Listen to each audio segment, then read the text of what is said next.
Apple drink তৈরির প্রক্রিয়া। ফিজে ভরপুর কারখানার ভেতরের গল্প।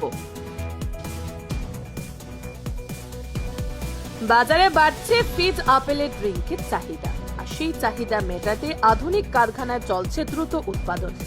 প্রতিদিন হাজার হাজার বোতল আপেল ড্রিঙ্ক তৈরি হচ্ছে সম্পূর্ণ স্বাস্থ্যবিধি মেনে।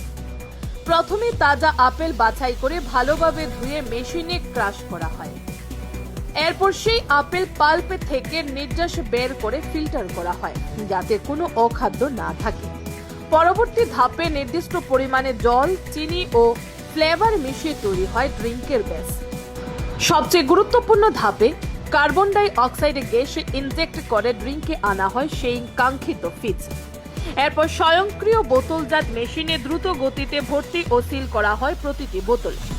পুরো প্রক্রিয়াটি অত্যন্ত নিয়ন্ত্রিত পরিবেশে সম্পন্ন হয়, যাতে স্বাদ, গুণমান ও নিরাপত্তা বজায় থাকে। এভাবেই কারখানা থেকে বেরিয়ে বাজারে পৌঁছায় ফিজে ভরপুর আপেল ড্রিঙ্ক।